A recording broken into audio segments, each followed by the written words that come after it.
This program is being presented by the Indy Dental Group. Indy 500 veteran Dr. Jack Miller and his wife Dr. Liz Lewis have a phenomenal practice. They're now up to 6 offices. If you need dental work, you think you haven't had any check lately, you need to check them out. Give them a call, make an appointment. The number is 317-846-6125. Their main office is at 92nd and Meridian. It's easy to get to off the interstate. If you need dental work or you haven't had a check them out. Need insurance? VP Insurance is the place to go. They're located at 5004 West 16th Street, about a mile straight west of the Speedway. You can talk to Mike Pardee or Tom, find out what you need, they'll help you out. And I've been with them for over 30 years, and every time I check, like the insurance commissioner says, they're the best. Give them a call, the number is 317-248-0070. SVRA, what a phenomenal organization it is. They got the F3 and the F4 series now, run by Scott Goodyear. They have brought back the Trans Am series to bigger than what it used to be. It's phenomenal.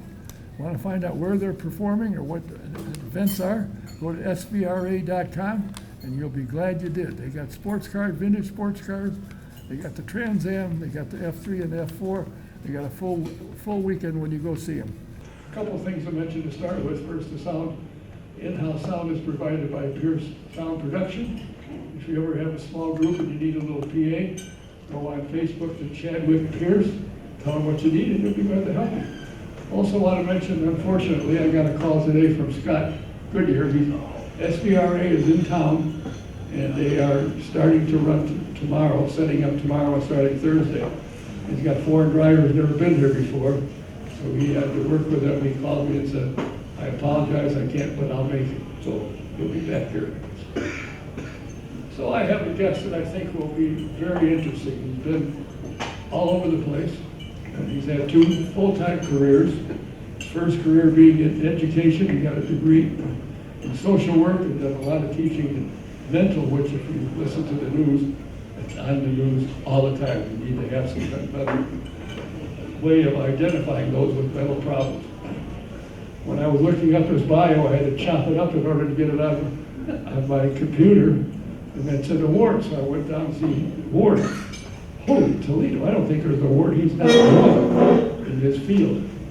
And there's a PhD, and you talk to him, he's just a regular guy, but I always call him Dr. Pitt because I take my hat off of what he's accomplished with his educational career, and you'll find out what he's done in racing. Please welcome Dr. Pat Sullivan. What got you started first in education? Did you, as a kid, think, I want to be in education, I want to do it?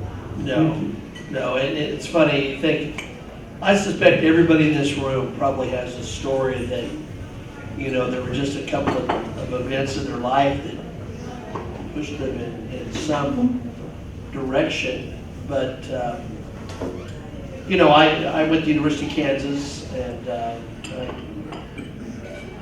fortunate, Don, so many people aren't. I mean, I never crossed my mind that I wouldn't go to college.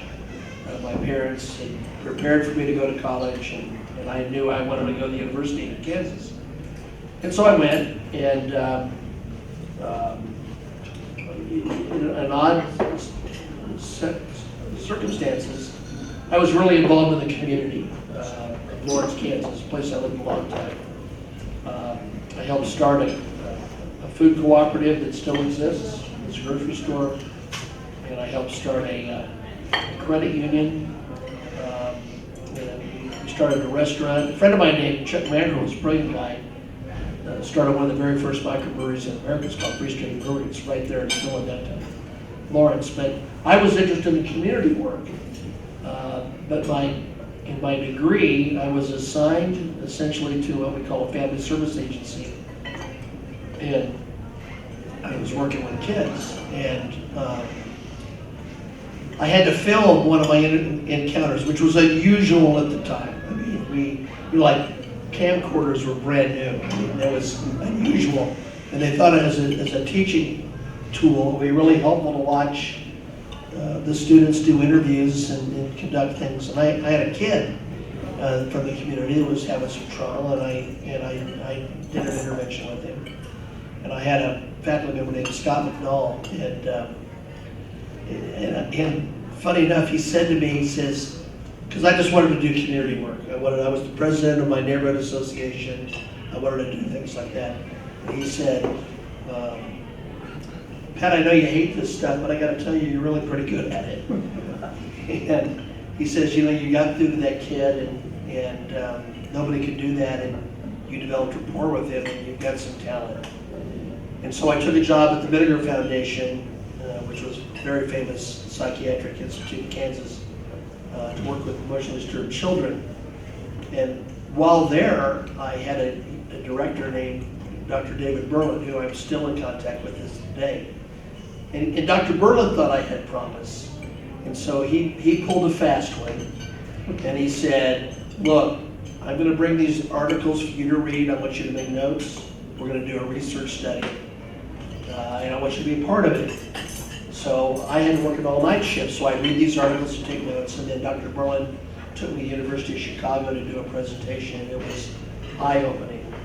And I started to think about my life differently, and I went to graduate school. So when I was in graduate school, I received a note in my box from a guy named Dr. Charles Rapp, and he says, hey, I want to offer you a chance to be a part of this project in Lawrence. And it was to create a model, create a brand new model of really mental health treatment called the Strengths Model. And so I was a founding member of that.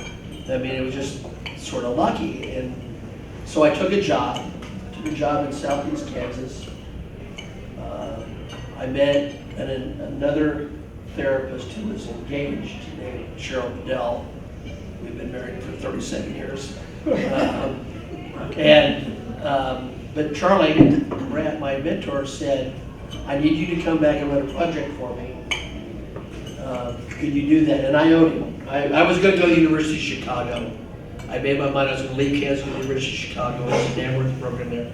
He put a note in my box and said, I'll pay for your education. You stay in Kansas. So I did. And so then I thought I owed him. So that I went back, and then he says, this is my mentor to the core. He says, by the way, he says, if you do this project, you got to enroll part-time in the doctoral program. And I said, okay, sure, whatever. And so ultimately I got a PhD and then went to academia. And the funny thing about that, Don, if you extend this even further, and then we'll talk about education again.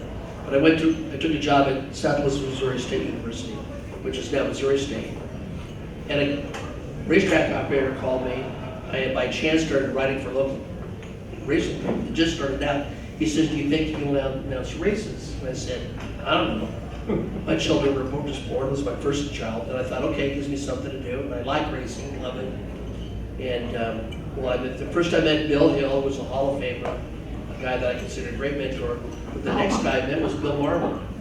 And Bill Marble comes up to me in a USAC race and says, you really know this stuff and love it, don't you? And I said, yeah, I do. He says, we really need you to be in Indianapolis. And I said, well, I'd love to be in Indianapolis. And he says, would you like a job at the Indianapolis Motor Speedway? And I said, would I like a job at the Indianapolis Motor Speedway? Are you kidding me? So he originally got me on the certification committee with, I had a really great supervisor, the late Rich Coy, who I loved dearly. He was from here in Brownsburg. And then, particularly with the Indy Racing League, Josh Laycock was working in public relations, and he came over to me and said, hey, some of these guys go up the short track world, and nobody knows them like you, because I was announcing a lot then.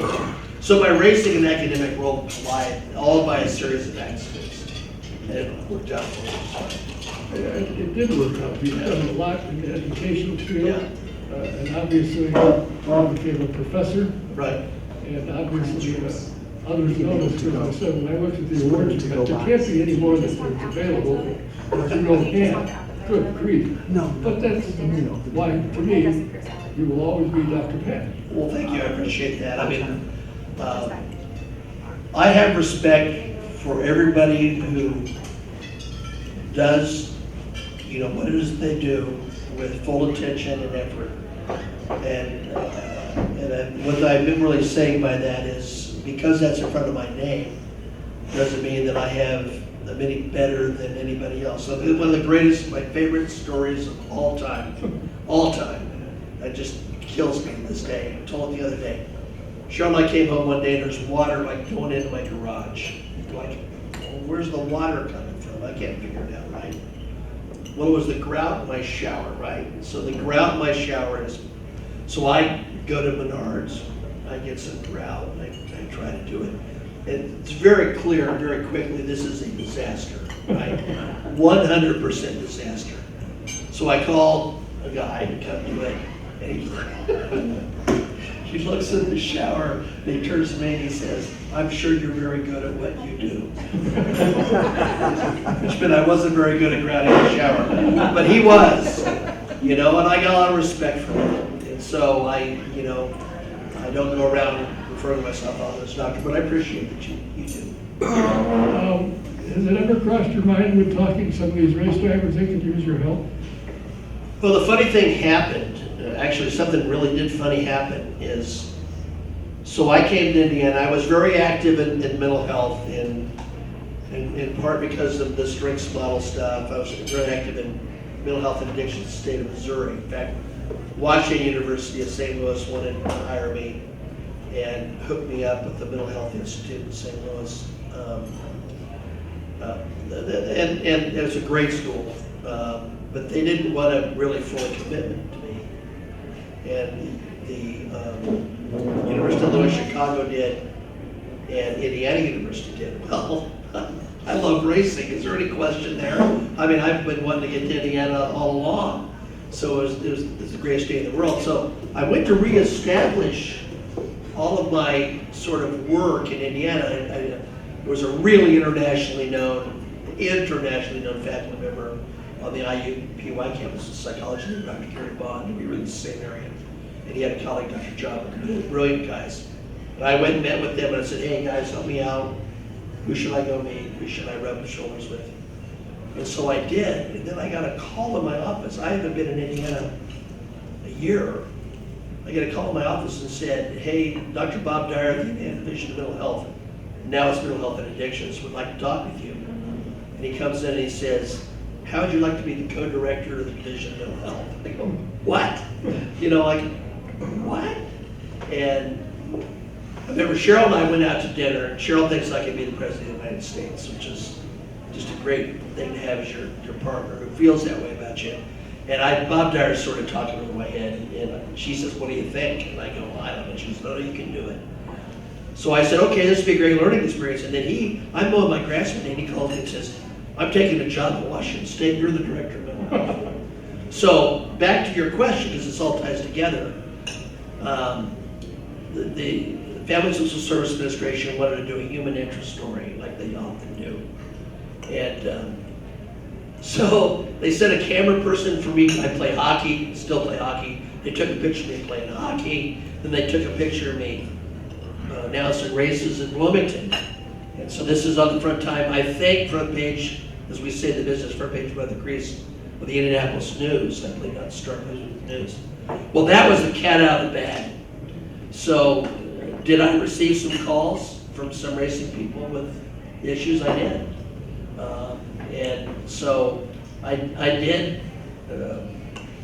guide some people in some particular directions and try to get them the help they needed. So yeah, those worlds have collided a couple of times. Well, and I think it should. There's some drivers I've listened to and talked to, I thought, he's not on the same page as the world. Well, actually, I actually believe that wholeheartedly. The Rudine Foundation, which is involved in racing and recently sponsored a big race at I-70 Speedway in Kansas City, is a foundation started by a guy named Kevin Rudine, who lost his son to addiction. And I actually talked to them last year about doing something together. I'm on the USAC Institute board at IU Bloomington, and as you know, mental health stigma is one of Jim Irsay's big points. And Bernice Pescasolido, Dr. Bernice Pescasolido in Bloomington is just a brilliant human being. She heads up that institute. And I really wanted to put something together to talk about the emotional issues, the potential addiction problems of all those involved in racing. In fact, Gavin Ward, the principal of Arrow McLaren Racing, who I play hockey with, and was a superb guy, he talked to me very specifically about taking a deeper look at that. He had a story on the internet himself that when he was working as an engineer in Formula One with Red Bull, that he said, I have my dream job, and suddenly I deal with a little anxiety with that. And these people are under so much pressure to perform in a high stress environment that you can understand why it can be difficult. Because we all start doing something like that because we love it. But at some point, it becomes your job and you have to perform. It's a bottom line business. And so the stress on those folks is high. So I think the world's doing quite a bit. It's very interesting, your travel and how you got to motorsports. I mean, you were busy, education, teaching, guiding, and you get into motorsports. Right. After work, on weekends, Right. off you go. Richie had an article about you that I copied part of, which said you have announced more USAC races than anybody in history. And as I told you, we were sitting at the table before we started. I've been to tracks. I walk in, I sit down there, I go walking around the pit, and I hear the PA come on. I said, hell, I know him. He's from Indianapolis. And we're in Timbuk 3 someplace. Right. At a short track. What captured about motorsports? What captured you? You were into hockey, you were into all these things, but what grabbed you by motorsports? Yeah, that's a really good question, because I don't give a darn about the mechanics. I mean, I'd be the first to tell you, and I'm glad that people are. You want to talk about the different kind of engines and all that stuff, that's sort of not my deal. But I like all sports, and I do to this day. But I went to go see a minor league baseball game in Tulsa, Oklahoma. I still love to go to minor league baseball games. They take a trip every summer with my daughter just to do that. So I go to Tulsa, Oklahoma. The Tulsa Drillers are supposed to play. Their stadium, by the way, is right on the grounds where the Chili Bowl Nationals is held. And they canceled the game because it was too hot. But Tulsa Speedway, which is right next door, is going to race. Now, I played hockey with a guy who raced some, and he was really into racing. And I had gone, Lakeside Speedway, Kansas City, was close to my house. And I liked it because I like all sports. But I just liked it. Because I listened to 500 every year. I liked it. But something happened, and Evan Hahn, who's the promoter of the Chili Bowl, was in that race. And he was in one car, and the other key protagonist was Ray Crawford. And Ray Crawford was racing for Harold Kohlenberg. Donnie Ray Crawford was the young man who was killed at why the Chili Bowl's 55 laps to this day, because the Crawford family member was 55. And I had never seen anything like this in my life. First of all, the stands were packed. Packed. And when Evan Hahn drove by, half the crowd stood up and cheered, and the other half flipping him off. And then here comes Ray Crawford. Well, Ray Crawford was known as Captain Nice, so he probably didn't get much of the jeers. But I've never seen anything like it, and how people were so into it. So I started getting in more to the culture and the sport. Then I got to know the participants.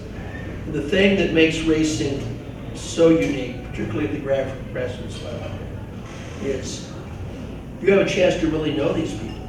I mean, you actually, probably in the major professional sports, have the greatest chance to really sort of know these people. Bob Kravitz, the former star writer, tried to chew me out after a press conference one time.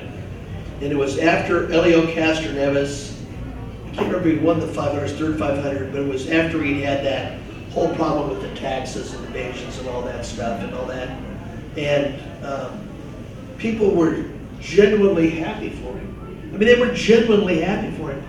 And people applauded. Bob came to me and said, "You're not supposed to applaud press conference." And I said, "Yeah, it's probably true." I said, "But unlike Peyton Manning, a lot of these people really do know him. And they really have spent time with him." And so I got so enthralled with the participants and the people and the culture, then the pure competition, that even, I understand, I've been in a race car at speed 3 times in my life. I've told this story many times. And one of them was in Indianapolis Raceway Park. Before the NASCAR truck race, there was a media day truck race out there on the oval. My son was there and I told him I was going to win, and I did. In fact, I darn near put it in the fence on the last lap. Chris Shakley from IRP is up on the stand telling me to slow down.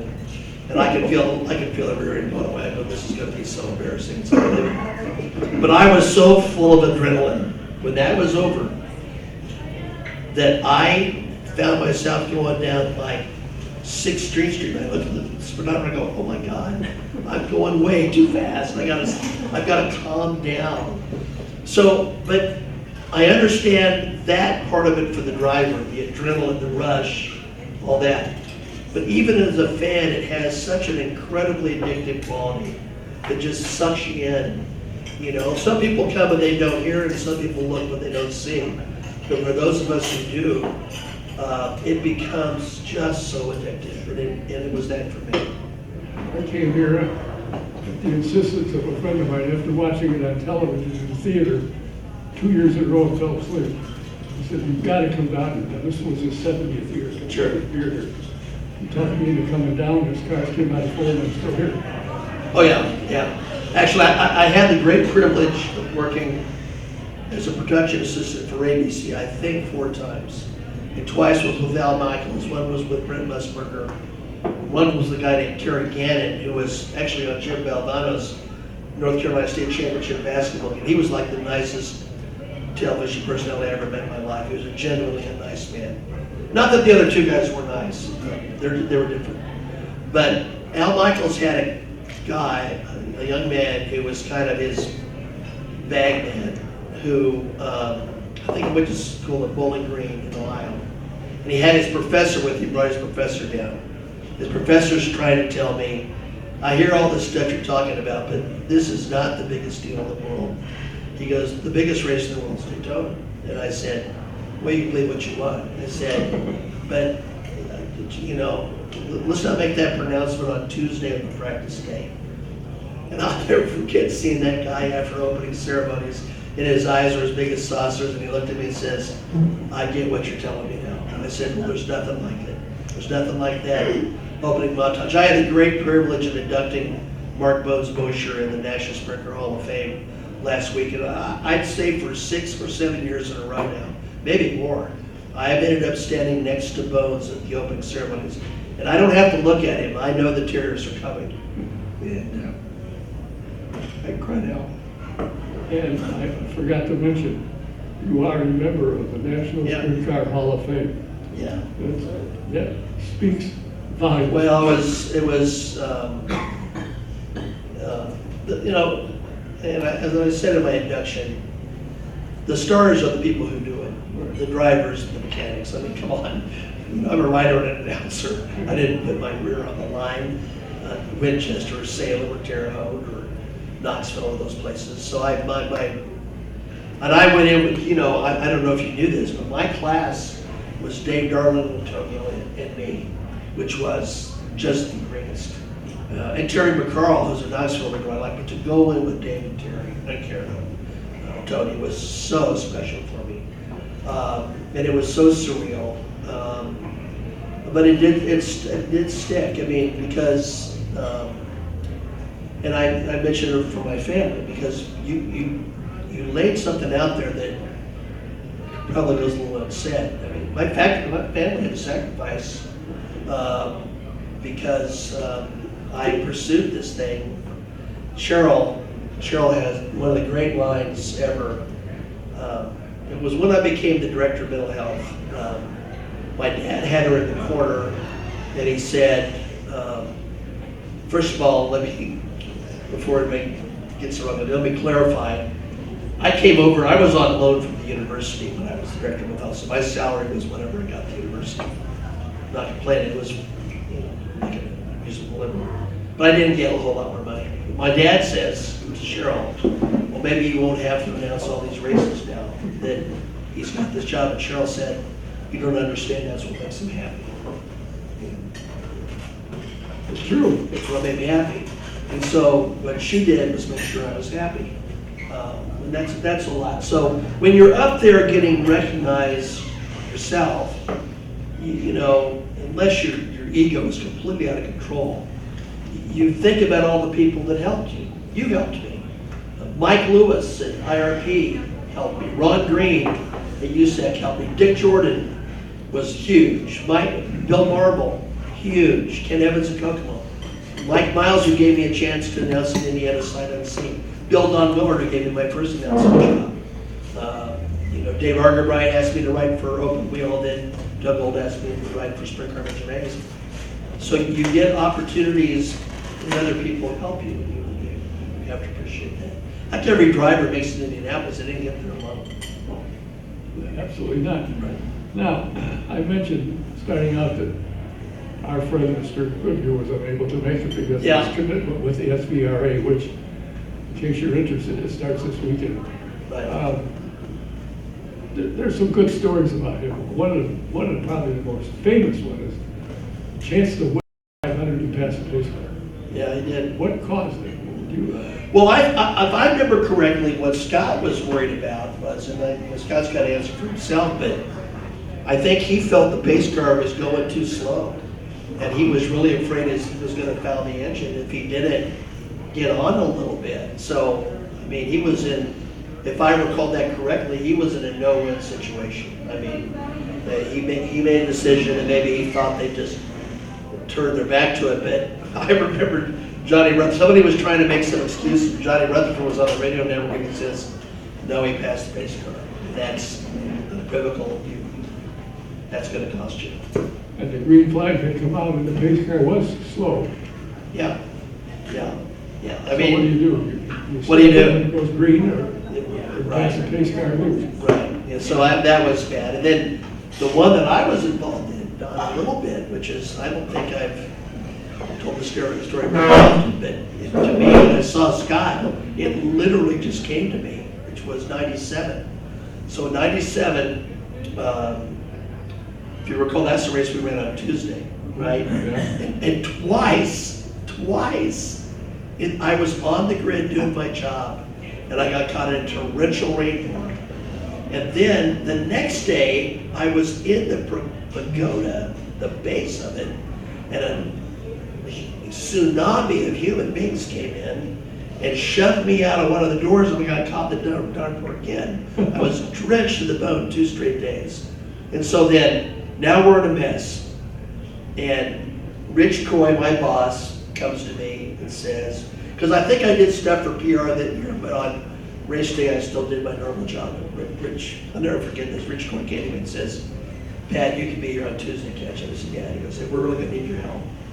And I said, okay. He goes, I'm going to take you to go talk with Art Myers, who was a USAC official. And it was in the days when there was like the restaurant or little breakfast stand underneath the grandstands. And there's a door in there. And they take me in there, and Art Myers is behind his desk. He's got a gray USAC shirt on. And I swear to God, it looked like a picture I remember of Leon Trotsky. You know, he's sitting behind the desk, and he is stern, right? I mean, he's not messing around. He says, you know, Pat, Mr. Coy has a lot of confidence in you. We got a job we're going to ask you to do. That's a little bit out of your realm. First of all, I'm going to ask you, would you commit to doing it? I haven't even heard what it is. And I said, yeah, of course. It's 500. Man, I will. I'll do everything I can to have some longevity here. He says, well, we're going to put you in an observer stand. And they put me in an observer stand, and I only worked as an observer once, so it was definitely between 3 and 4. And I can't remember if there was another observer stand a little further down, but I was definitely between 3 and 4, like the entrance of the 4. And really, they have a veteran observer there, and his job is really, he's the one who's really looking for any infractions or problems. And, you know, my job was pretty simple. Really, I'm looking down the field, I got my hand in the air, and then I drop it when we go green, and then I sort of look to it. I'm not going to make any of the hard calls he is. Well, if you remember this race, at the end of the race, Ari Leindyke is Scott's teammate, he's out front. Well, there was confusion because I think they turned the green on and dropped the green flag at the starter stand. But I have my hand up, And I see the cars going, and I turn to the guy and go, the yellow light is still on. The yellow light was still on. And so the rest of them stood there sort of with their hand in their pocket, and Ari took off. And any chance Scott had to overtake Ari was down the drain. And that was a mistake. I mean, there's no way around it now. Do we need to beat that to a dead horse? We don't. So, you know, that's just, then there's, you know, the 92 race where he doesn't qualify the car. He starts nearly dead last, 25th or something. And a lot of people forget that was, frankly, it was a terrible race with a great finish. You remember it was cold and it never warmed up. The tires wouldn't wear up or spin outs, but little Al Nips, you know, wins by, you know, as I can hear Bob Jenkins now, doing the great call. So Scott, if you know, if the fickle finger of fate would have been more positive, could have been a 3-time winner of the Indianapolis 500. We were telling you a story about there'd been a rain delay, and Oh, yeah. Scott was sitting on the pit wall, and you walked up and talked to him, and you got Right. a dissertation on what's happened. Well, you know, my job on the public relations thing evolved over time.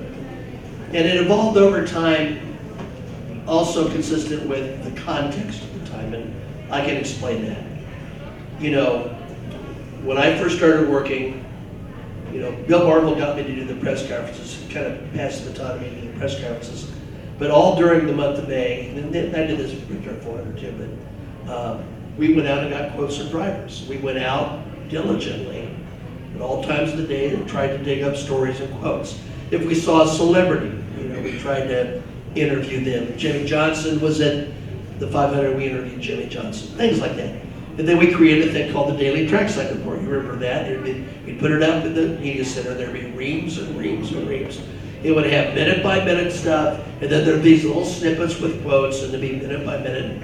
Bob Kleinitz would be at the end of the line, telling you exactly which car went out, recording all of that for posterity. And those books were published at the end. But those sheets were available to all the media members, right? So, and then we got quotes at the end of the day and all that. And the media members, frankly, for some of them, that meant they didn't have to get off their rear and go down and do some reporting. They allowed us to do the reporting. But what happened is, okay, suddenly there was a crack. The crack became, we hired a new person in our section who came from Texas. And she started saying, well, we'll let the public relations person just set someone in. Well, the public relations people set stuff in that was just vanilla. I mean, it didn't say a darn thing. I told you the story. I told Paul Kelly once, he wants us to get a quote from everybody that's qualified for the 500. And sometimes, you know, you're out there for hours trying to get the guy that finished qualified 17th. It's the end of a long day. It's not a lot of fun to try to find this person, but we had to. And I told Paul once, I said, well, I can write the quote for everybody from 4th on down. And it goes like this. Well, we didn't have the speed we hoped for, but the car has good balance. It's a long race, and you can win from anywhere on the grid. You can say that for 25 guys are going to say that. And the PR persons are all going to say that, right? So suddenly we're getting this stuff, the Daily Trackside Report, that is sanitized. And I mean, to fast forward, I don't want to get everyone lost in stories. I got, oh my God, that was based on his name, Ross Braun, the famous engineer strategist for Ferrari. I got him to admit that Rubens Barrichello had a tire go down one of the Formula One races. And I apparently got a standing ovation in the Formula One newsroom because they couldn't believe that Ross Braun actually told me the truth. And then the PR person from Claudio Barro ordered me and yelled at me for about 15 minutes, half in English and half in Italian. And I just said, well, last I looked, Mr. Braun is an adult. And I asked him a question and he answered it. And I typed it out verbatim. And that's the story. But we would get stuff like that. That's the point. And so the minute this tide is turning, Scott's got a PR person for Panther. And it's kind of one of those crummy days. It's sort of raining, sort of not, drizzly, gets dry, you know. And she sends in a quote and says, nothing really can be accomplished on a day like this we'll pack it up and try again tomorrow. Well, I just stopped Scott out on the pit lane and said, hey, when you get on a day like this, and he went on for 10 minutes telling me exactly what you could get out of a day like this, how you can understand how the car is going to handle in the day like this, how you might have to face these kind of conditions during the 500-mile race in this way. It was a perfect example of the fact that, you get to the person, they can really tell you something. But they can also reveal their personalities, which we desperately needed to do. We don't need everyone to sound like an ad agent. But in time, not only did that PR position hold sway, but the fact of the matter and the sad truth of the matter is, the print media went away. So that daily trackside report that we developed that was going to go out to all these news persons, well, all of a sudden you looked out there and they're not there. And so the world changed in that regard. That's a long answer. That's fine. Yeah. It answers the question. Yeah, it was fun. Do you see positivity with, let's go with the IndyCar circuit at this time, that they're heading in the right direction, that they're doing things that they need to do to build television viewership to get more people in the stands? You think they're on the right track? I don't think I can give a good answer to that. Yeah, well, I don't know. I mean, it reminds me.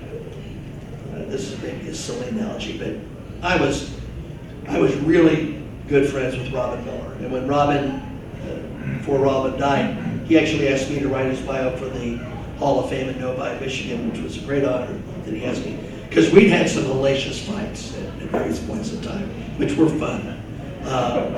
Just about IndyCar and IRL and all that period of time. And he'd go to me and say, son, you used to not be able to get a seat in Phoenix. I said, Robin, you're right. It was a wooden grandstand that had 20 rows in it, and it was on the front straightaway. That's it. You're comparing apples and oranges. It was not the Phoenix that we have today. So let's pump the brakes on the notion there. So, I have that same feeling sometimes when we have a really big street race, which seems to be a street party, and I don't really know how many people there, and I don't know how many people are watching or care. And I'm not even sure if that matters. But I worry about all motorsports. I mean, I worry about interest in it. I worry, about where young people are today with it. I mean, I will say this, the people that are trying, I think they're working hard.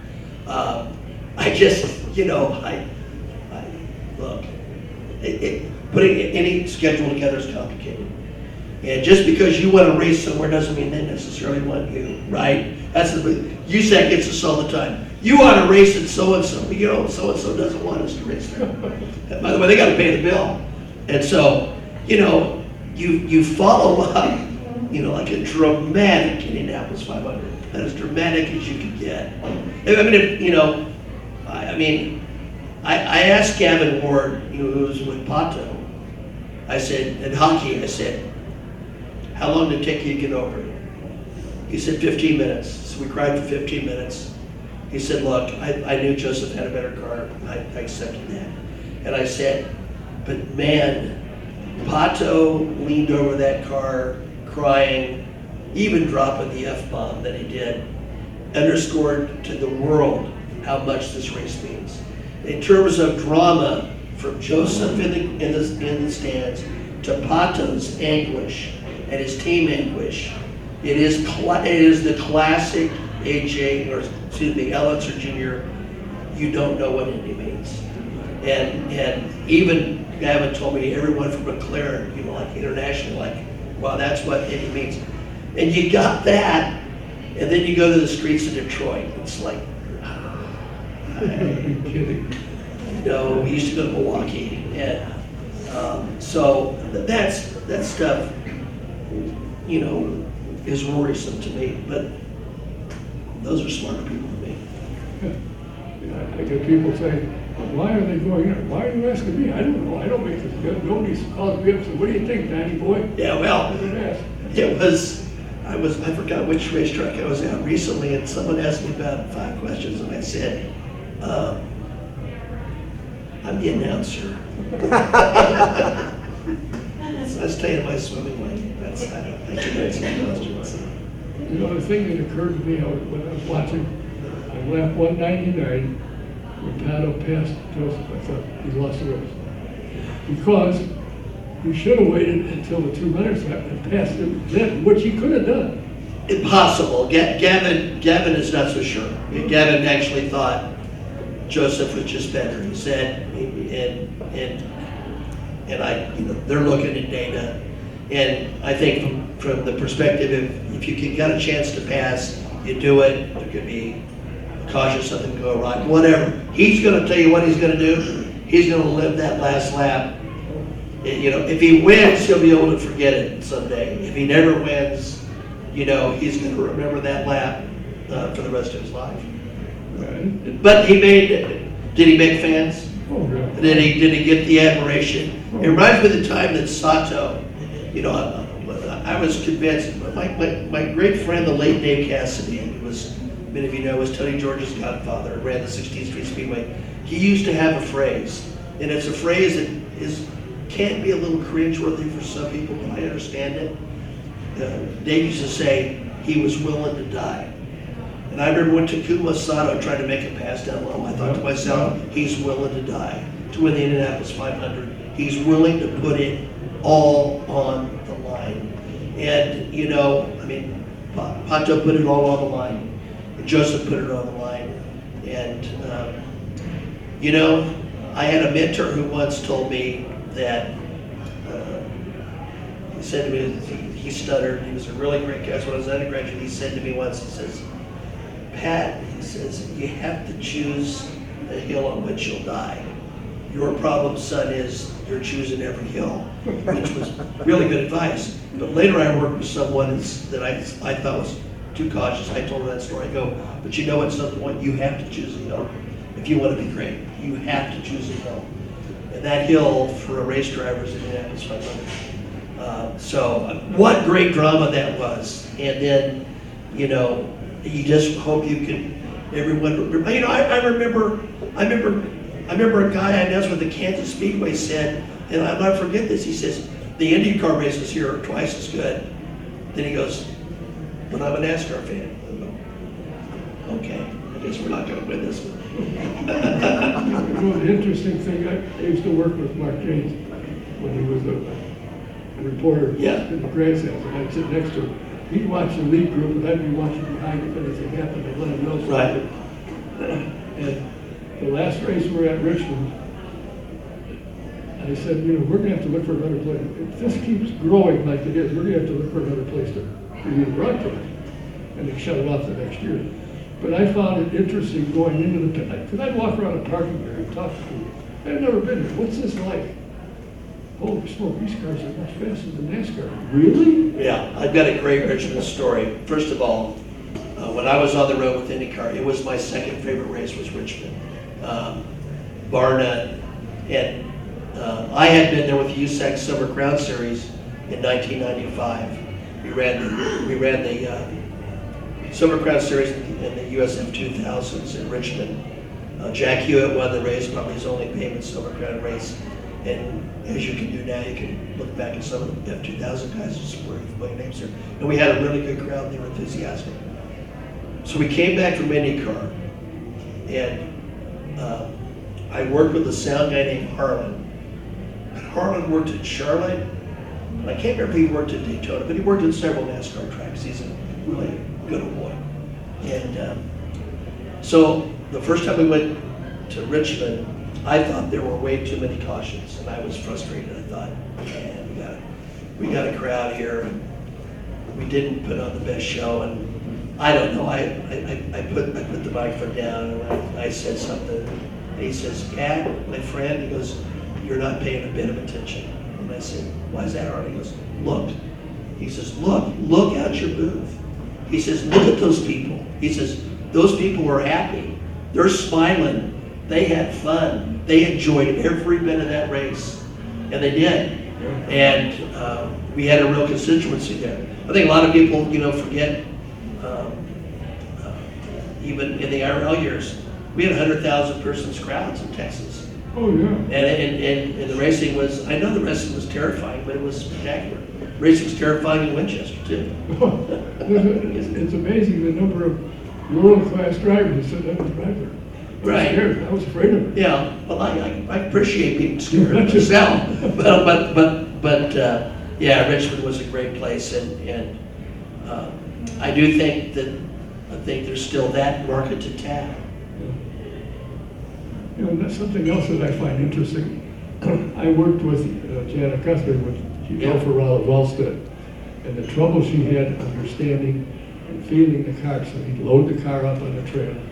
He and Dick and I went along, a couple other guys would go to Michigan.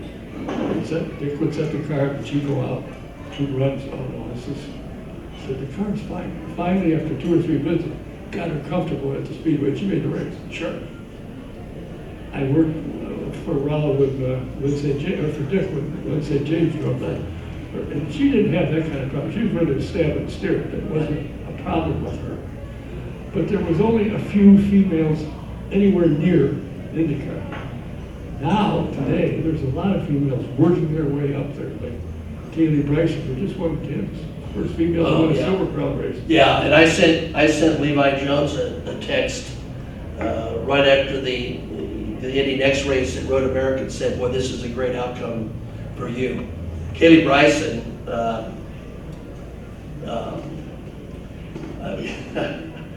Kaylee Bryson is just spectacular. I mean, she's first of all, she's a tiny young woman, right? She's got this little voice. She's done, as you know, she's done some road racing successfully. She's been doing some Trans Am racing, and she loves it. She went to Sebring, and she's working at times with a guy named Chris Santucci, who's been around a long time. He was an associate with Sammy Swindells. I think he went to Sammy with Sammy, and Sammy went to NASCAR. But he told me, he says, Pat, he says, there's a situation where I probably would get hard on this driver. He says, and that little sweet voice comes back to me and says, I'll try better next time. And he goes, I just melt. and Kevin's not asking him to melt. But you have more and more opportunities now in quarter midgets and midgets, and I'm sure that's true in the karting world, which will probably get them some places. Near as I can tell, on the USAC side of things, Kaylee Taylor Ferns, etc., they're a driver. They're respected as a driver by their peers, and accordingly, and it's exciting because after Kaylee won, the first woman ever to win a USAC national event of any kind, and never thought it'd be a Silver Crown race in High Banks of Belleville. I thought it'd be a midget because we come close several times. And I saw the normal stuff. First of all, Kaylee never asks to be treated anything other than a race driver. She never asked for anything special. Never. The thing I like about Kaylee is she says, I love racing whatever I'm racing at the time. And she's not worried about where it leads. She's focused on doing the best she can at what she's doing now. And I also love that too. And I see the feedback like, well, why can't we get beyond that? Why does that matter? Why can't she just be a race driver? I'm going to tell you why it matters. It matters when you see every little girl come up to her in the pit and want her autograph and jump up and down and watch how they respond when she leans down and talks to them. Because that young woman may not make a career as a racer, but she may have a career in motorsports, and she may fall in love with it because Kaylee Bryson took him over with her. And I think that's just great. Which she won a Trans Am race by 29 seconds. Right. Beat all the guys, beat them badly. Yeah. She has a following. If I'm not mistaken, it's in the 2 million.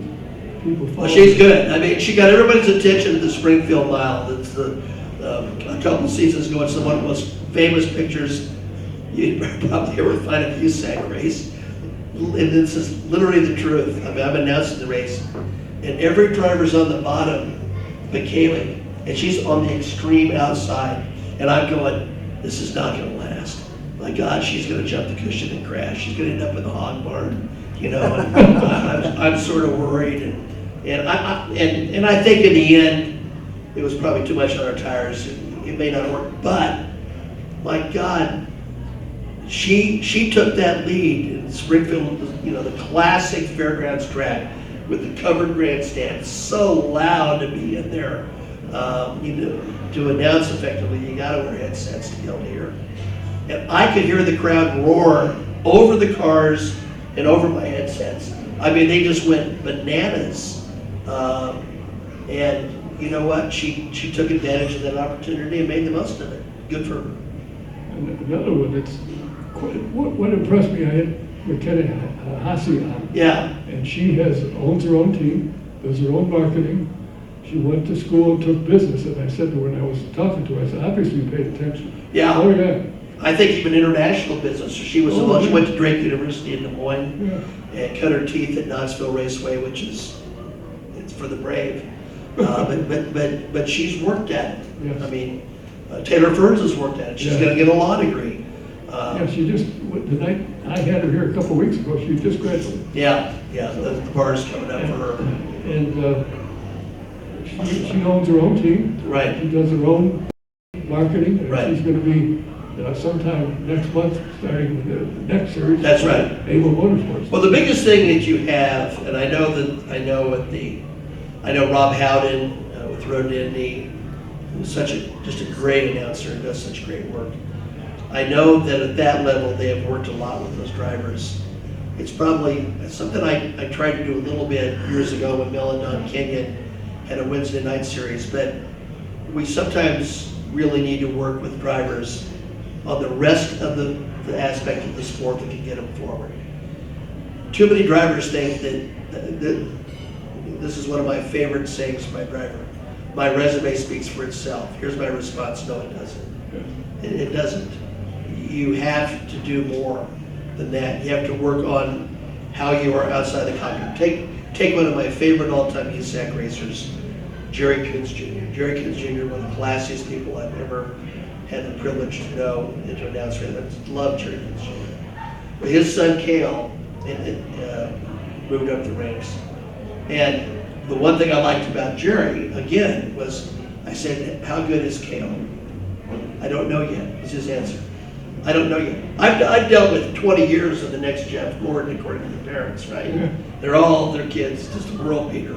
You know, well, your kid was a world beater in Acme County and beat 17 other quarter midgets, and your quarter midget costs 3 times as much as theirs, so get back to me later, right? Well, Jerry takes the opposite approach. I don't know yet. So he starts moving up the ladder. And he won a race at Belleville, Kansas on the short track 2 years ago. We had a 2-day show. He won the first night. I saw Jerry going across the infield with a 4-wheeler, and I flagged him down. And I said, Jerry, listen, before I say another word to you, and my wife can confirm that. My wife, or my daughter could hold court on any subject for any length of time off the top of her head brilliantly, right? My son has been quiet since birth. His vocabulary consists of a grunt and a word I can't say over your airways, right? I mean, he just, my wife will confirm. I love my son to death. He's a hard worker. Everything I like about the boy. A conversation with him on the telephone is a little bit like water torture sometimes. So I told Jerry this story, and I said, so you never, ever want to tell a parent how to raise their kid, Jerry, and I'm not telling you how to raise your kid. I said, but we're going to start with the first question. The first question, Jerry, can I get you to agree that your son has talent now? He looked at me and says, yes, you can. I go, okay, that's out of the way. Cale's a talented kid. I said, Jerry, we've got to work on his interviews. We've got to work on the out of the cockpit part of his program so he can get to where he needs to go. And so, you're talking about, Taylor with the law degree, McKenna with her national degree, frankly, Kelly with the personality. But, We all got, I told you I began the story with this. We all get presented opportunities at various points in time. And those opportunities are sometimes fleeting. And you have to take advantage of them to make it work. And so, hey, McKenna, Kaylee, they may have an opportunity. They've got to be ready to take advantage of it. And it's just not what they do at the racetrack. It's how they interact with people, how they interact with sponsors, how they deal in front of, a service organization. Do they put themselves in a position where they have to speak in public? Do they, listen, we're all enamored here in Indiana now with Caitlin Clark, right? Well, Caitlin Clark gets a very disappointing decision about the Olympic teams. Have you seen her interviews? Every PR person in the world ought to watch Caitlin Clark and say, that's how you handle a situation. And in the world of business, which is about money as much as anything else, you have to know how to handle business. So some of our drivers who are very good probably need a little finishing school, and it can really help them with their careers. 2 comments on that. I'm sure you've noticed that. I certainly have. And the other night, there was 2 games on. I watched the first one, sellout. Right. Second game, people got up and left. The night before the Mystics played, now when Caitlin was there, they had almost 22,000. Yeah. The night before they had under 10. Oh yeah, she's moved the needle. Oh, huge. Yeah. And she, there's the old story, the old sports story, and being a baseball fan and some of the love's history. Everybody who was around in World War II will tell you that Jackie Robinson was not the best black baseball player in America. He wasn't. But he was the best prepared to handle the task that was in front of him. And that's what's important there. So, Caitlin's an example of handling the task in front of her.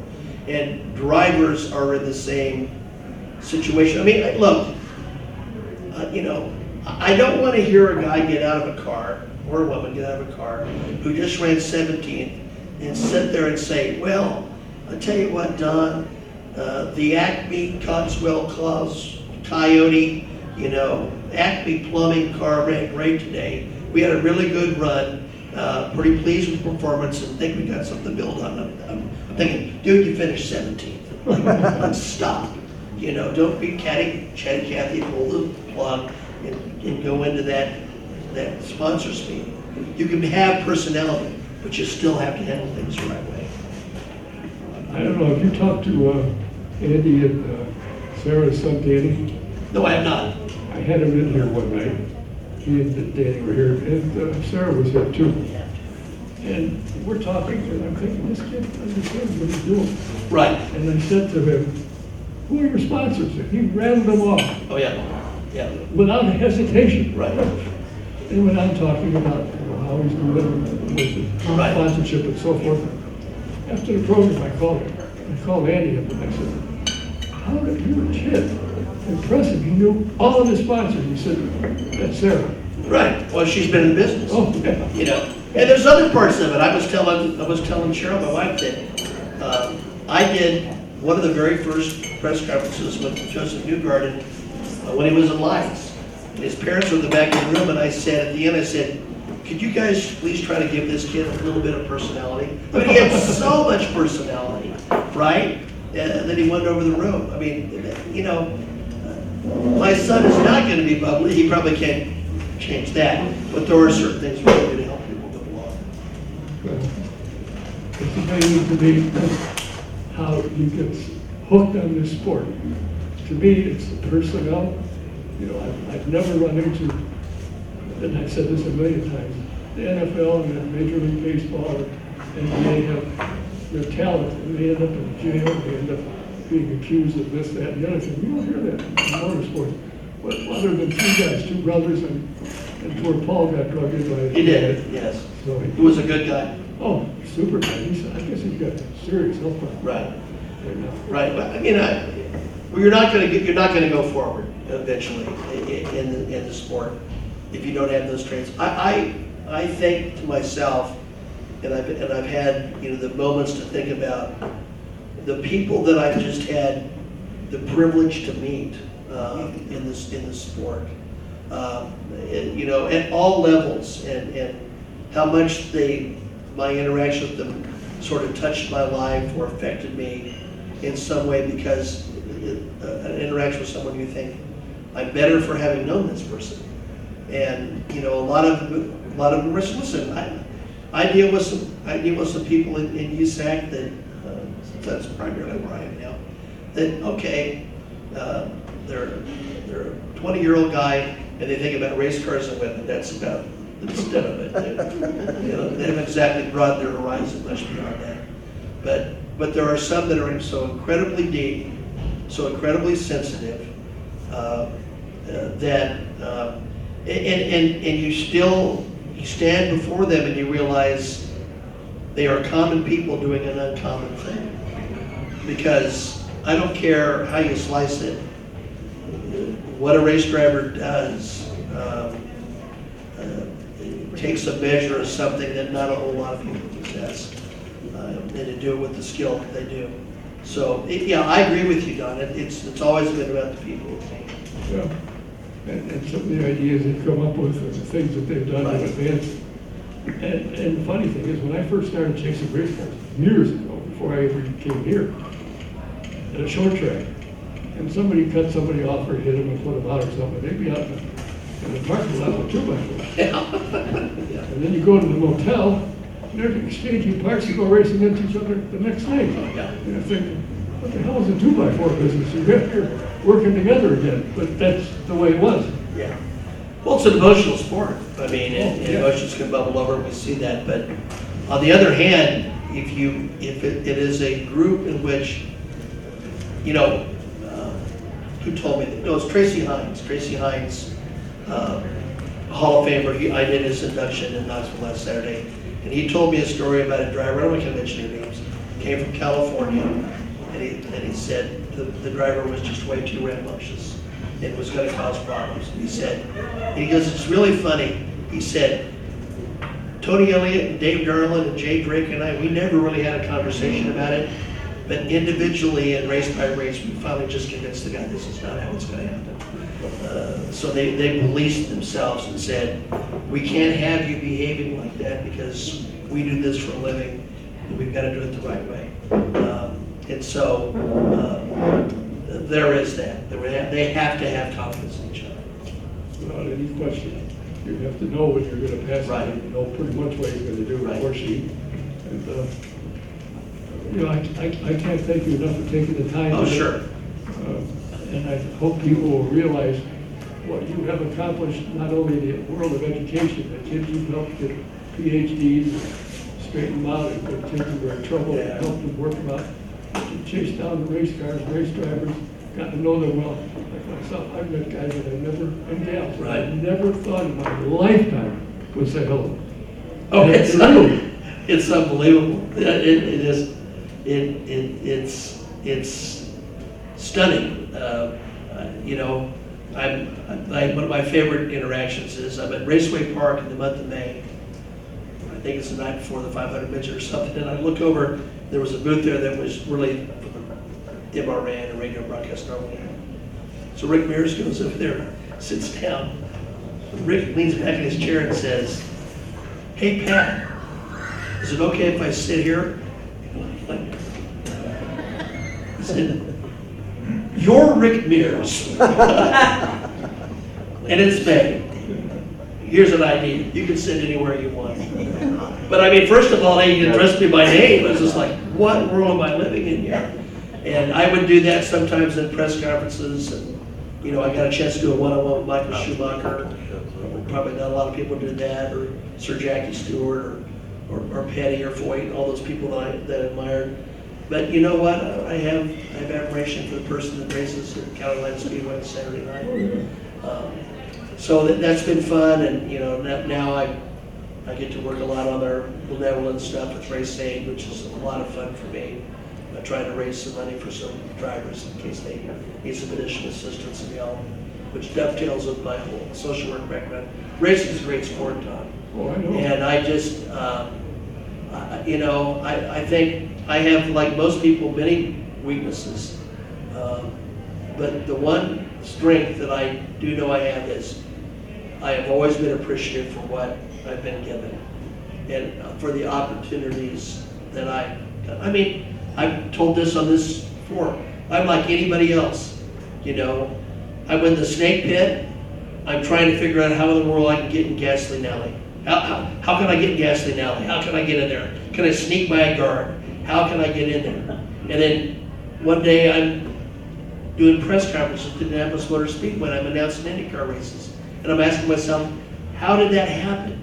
The sprint car legend Ron Schumann called me at home the other day, and Cheryl was at the table. I said, it's Ron Schumann. And I talked to him, and she said, do you think in your wildest dreams that Ron Schumann would be calling you on the phone? And, no, that's not supposed to happen. And so, but other people could have had that. But I was lucky to be in the right place at the right time. But I think a lot of that goes to the fact that you research on it. And that's what always impressed me when I heard you in a PR. Some driver, Louis Schmutz, would be doing something, and you had a story about it. Well, so you obviously researched prior to going to a track, because you might run into drivers you've never seen before. Well, and you knew about it. Well, that was my actually advantage in the early day, because look, you guys are listening to me talking right now. It's not like I have a baritone classic. I'm not, you're not going to hear me say he's on it and have the same impact, right? I've got a nasally voice, it's loud, it's not the classic voice. So I had to gain an edge somewhere else. And in those days,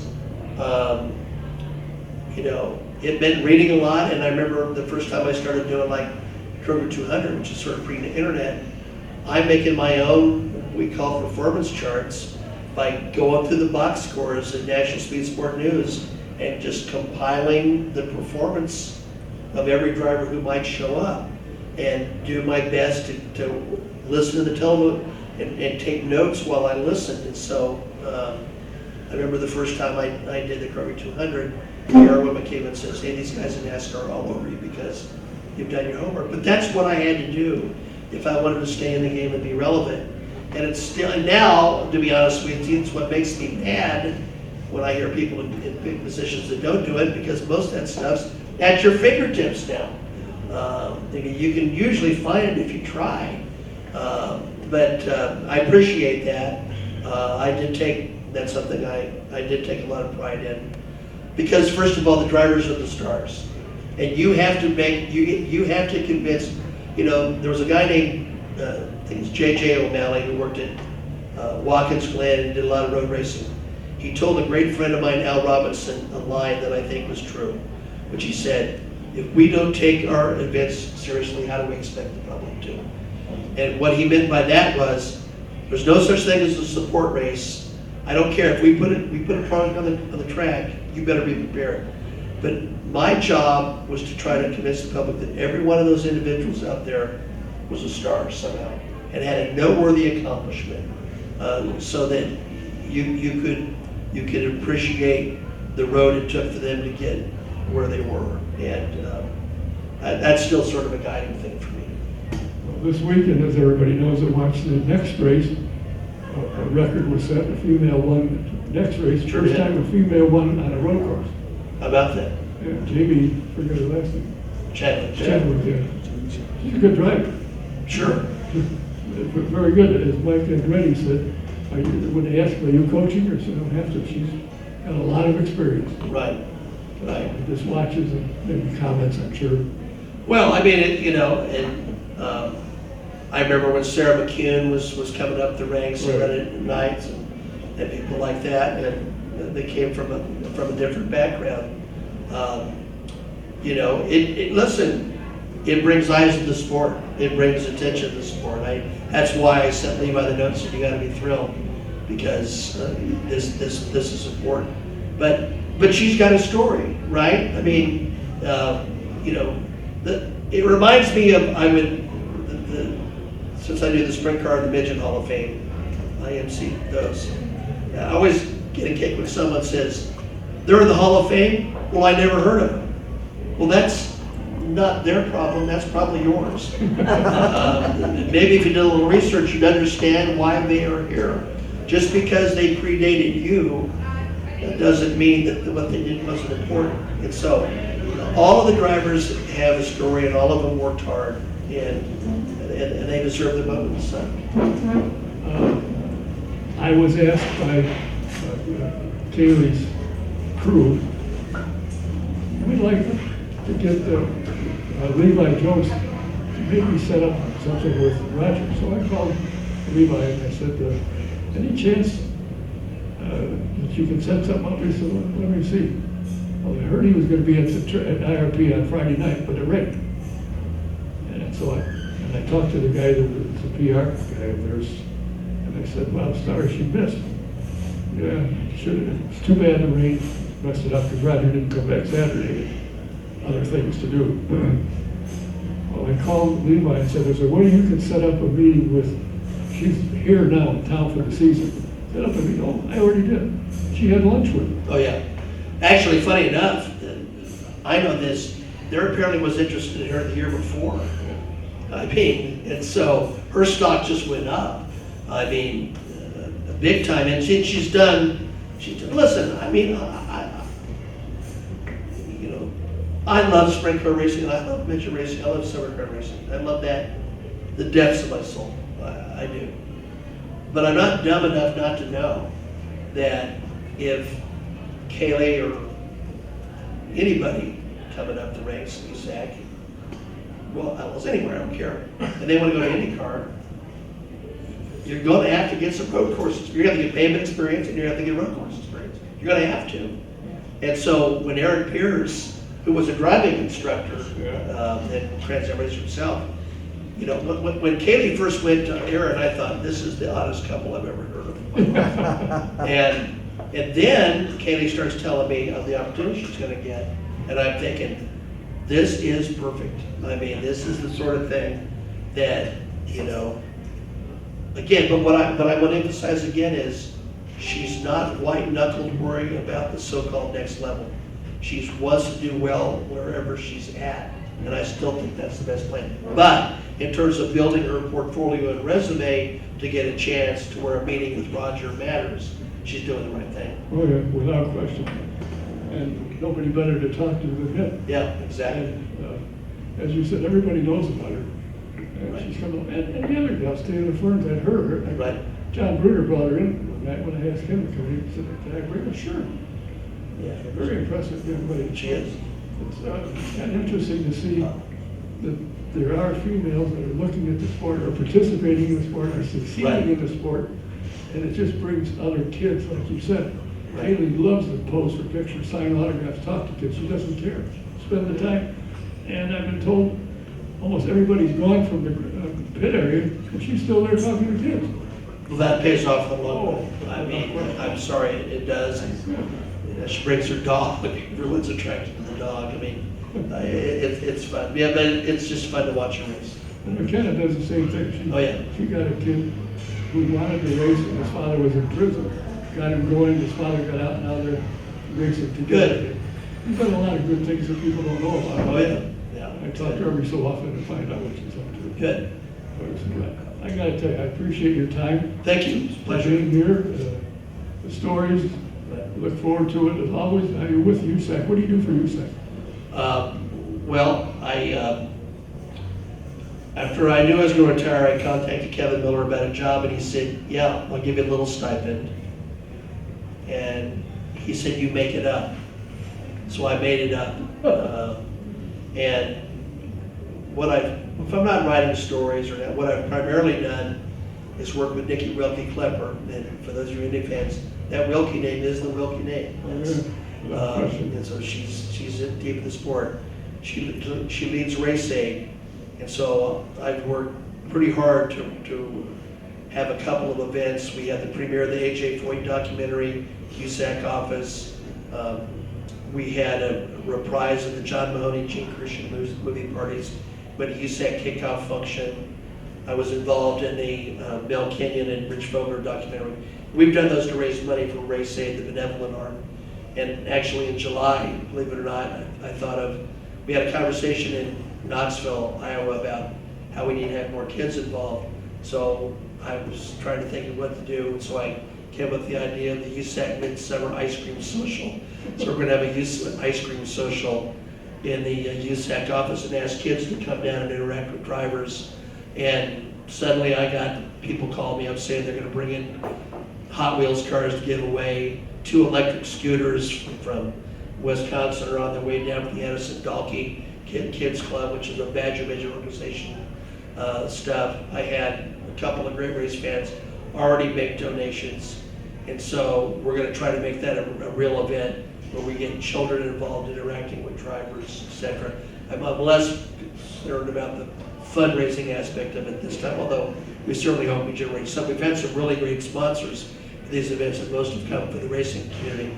Then in September, we had the Hall of Fame induction. We did that last year for the first time in the USAC office. A lot of people don't know that, but they got almost a cafe setting down there with a big screen and a bar.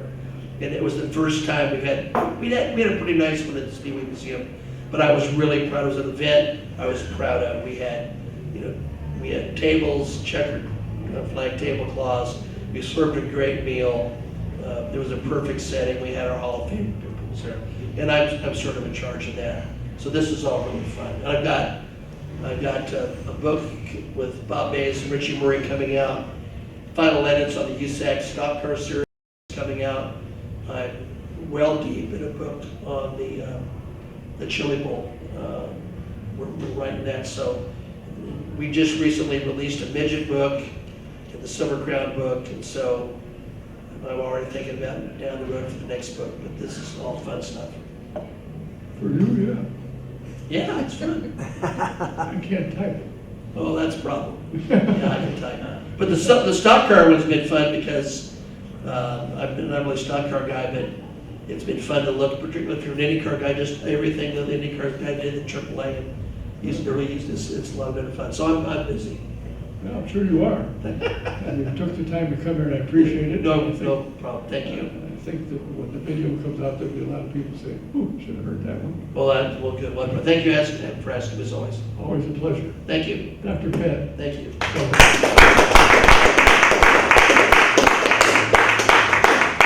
I'm not exactly sure when the next program is. There's 3 days open, 25th, 26th, and 27th.